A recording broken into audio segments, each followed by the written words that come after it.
Hey, good morning, everybody. Gonna do a little video outside this morning, part of the morning video series.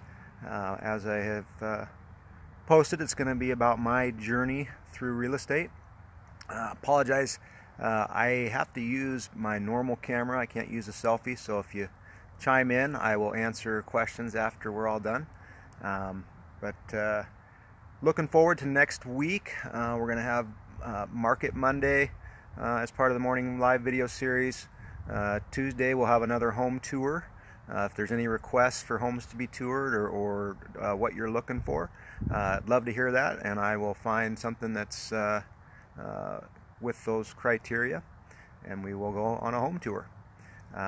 Additionally, we'll be doing some tips, what kind of things to do to get your home ready to list, what things to focus on, as well as a few interviews, local businesses, and some ways that you can help out during this time, some good charitable causes. So I'll fill you in more on that later, probably in tomorrow's video. Again, tomorrow's video, as I've mentioned this week, this Easter Sunday is April 12th. April 12th was a day that was a life changer for me, and with this current virus going around, it really is close to home for me. So hopefully everybody is healthy and doing well, and hope you're doing healthy and well, and love to hear from you. So today I'm going to talk about my journey through real estate. It started at a very young age, and for me, growing up, my parents built a house the year I was born. So basically I moved into a new house from day one. And growing up, my dad was a fireman, so he always worked one day, had 2 days off, and so I followed him around doing projects. We added on and made a lot of improvements to that home. And when I was 12, we decided to put that home that was on 2.5 acres after we split the 5, and decided to build a custom home a little bit closer into town. I grew up out in Colbert, which is just north of Spokane, and when I was 12, we had the home on the market, and a realtor wasn't available, so I showed the home. And as I like to joke, I sold my first home at 12. The people that looked at it, that I showed the home to, were the people that bought it. So that's always my little joke, is I sold my first home at 12. Helped, got to see how the design stuff went for our custom home, and went through all the processes from groundbreaking to finishing. Helped roof and did many projects on that house. So from a young age, I got to see how the process went to build a home, and got to help out with that. Later on, we wanted to move back out into the country and be on acreage, and we usually spent weekends looking at property, and going through that process. In high school, then, when we decided to sell that house I helped build when we were 12, I worked with the builder, and after school, and got early release to help frame it and do some other work building that house. Again, in college, parents decided to sell that and build another one, so was involved a little bit less with that project, but that house was built custom home, kind of my dad's dream home, that he built out on Silver Lake. So waterfront property, gorgeous home. Through college, then I basically went and took environmental soil science, and after college started a business. That business did mainly environmental work on residential homes at a sales transaction. So I was involved in over 1,000 sales transactions through the business. Usually got paid through closing, so I got to see how that operated from the business standpoint, and getting paid through closing. And all these homes kind of relied upon me being able to get them cleared with some environmental concerns, mainly heating oil tanks, underground heating oil tanks that had contaminated the soil, so we had to take care of that. And in the process of doing that, when I started my business, built my first home back in 2000, and got to design that and do a lot of the work myself. And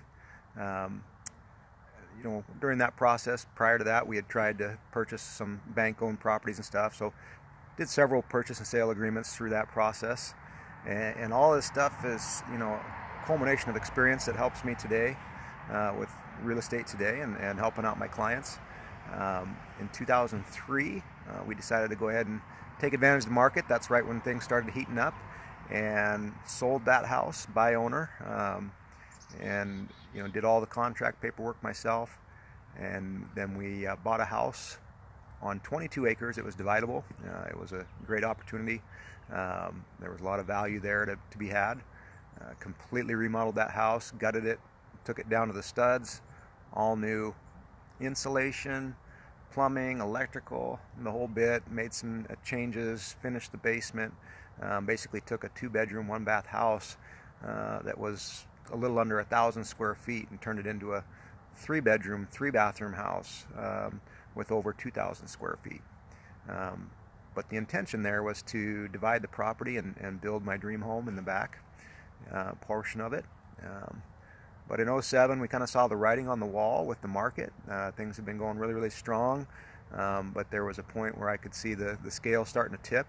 My business was obviously centered around real estate transactions, and I decided to sell the business. Property was at its peak, and so I had decided to sell the property to a developer that lived next door. But I did it on contract, and I learned a little lesson, which was to make sure people have a little more skin in the game. Hard life lessons like that are things that I can help my clients now make sure they're protected and not fall into some of the mistakes I've learned, which was in 07, the market turned.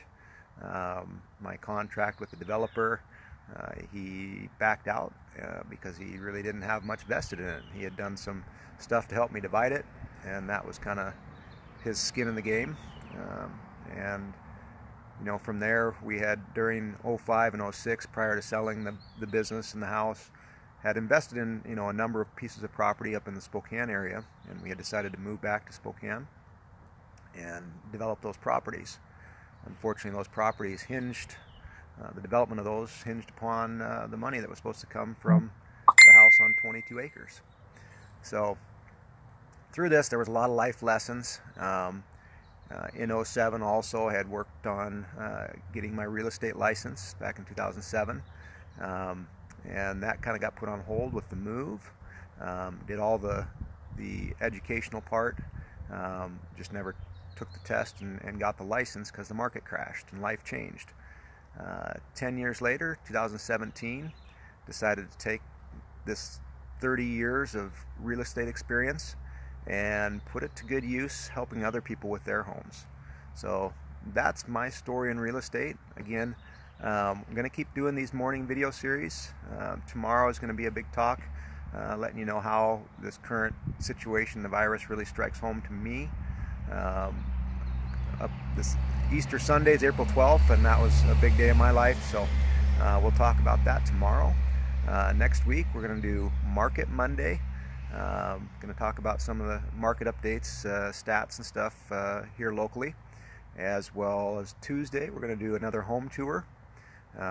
So if you have any requests on a type of home you'd like to see, if you have certain criteria, 4-bedroom or on acreage, newer construction, let me know. This week we had done a brand new construction home with an attached shop, which is a very popular feature these days. Everybody has toys and things, boats, campers, etc. We live in the Northwest, great place to live with lots of activities, so we tend to have toys and need space to store them. So that was a good little home to tour. And Wednesday, we'll look at some of the stuff that you can do to your home to get it ready to list. Thursday, I think we're going to do an interview with potentially a way that you guys can help out or volunteer with people that are in need during these times. And Friday, we'll probably look at interviewing a local business. So look forward to providing this to you guys next week. Hope you guys are still enjoying these videos. Love to hear from you. Shoot me a message. Let's stay in touch. My goal is to try and call just about everybody in my contact list and see how they're doing while we're all kind of at the stay-at-home order. So many people are kind of going stir crazy with all this, but hope you're staying active. Get outside. It's a gorgeous day out. The sun is shining. Get your daily dose of vitamin D. Hope you have a great day. See you tomorrow.